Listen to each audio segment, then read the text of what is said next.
Bismillahirrahmanirrahim. Assalamualaikum warahmatullahi wabarakatuh.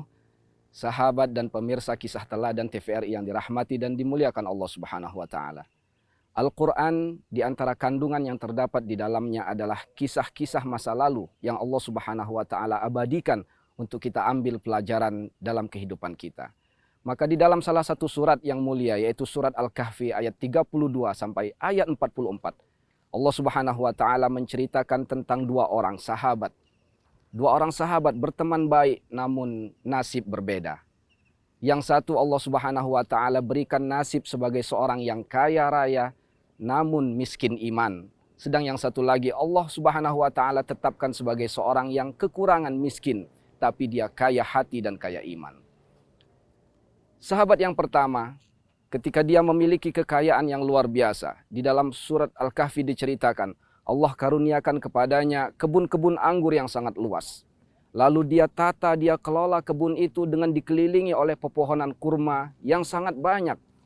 Lalu di tengah kebunnya ada pula ladang yang bisa ditanami dengan bahan-bahan pokok makanan.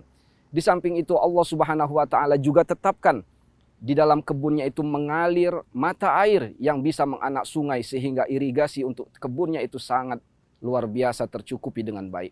Ini nikmat yang luar biasa, kekayaan yang sangat besar. Namun ketika dia memasuki kebunnya dia selalu mengatakan, "Ma azunnu an tabida hadhihi abada."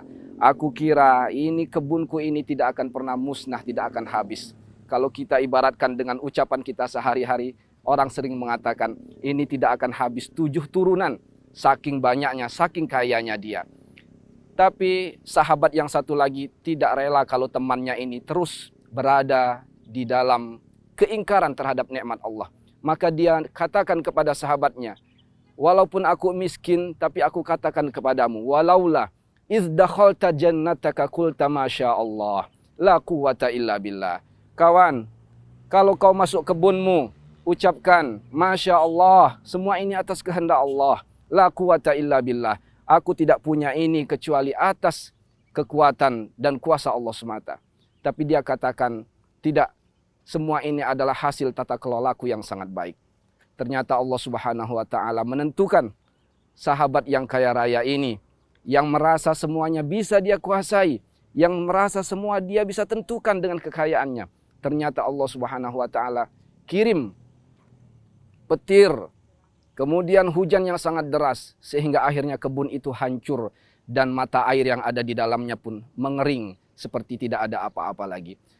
Pemirsa yang dirahmati dan dimuliakan Allah Subhanahu wa taala, maka atas semua yang kita miliki, semua yang kita punya, ketika kita hendak masuk toko kita, masuk kebun kita, masuk tempat kita bekerja, bangga terhadap anak-anak kita, bangga dengan harta kita, maka ucapkanlah, Masya Allah, la quwata illa billah. Rasulullah menyebutkan, tidaklah suatu harta ataupun anak-anak yang kita banggakan apabila kita ucapkan dengan kata Masya Allah, melainkan ia akan diselamatkan dari semua bala, dijauhkan dari segala keburukan. Tidak ada yang bisa menimpanya kecuali memang datang waktu kematian. Ucapkanlah Masya Allah, la quwata illa billahil aliyyil azim. Mudah-mudahan bermanfaat atas kisah ini dan kita ambil hikmah pelajaran dari surat Ashabul Kahfi, surat Al-Kahfi yang menceritakan kisah hikmah untuk selalu diambil pelajaran bagi kita sehingga kita dapat menjadikannya panduan bagaimana menikmati nikmat Allah, merasakan anugerah Allah ini sebagai sesuatu yang menopang amal ibadah kita.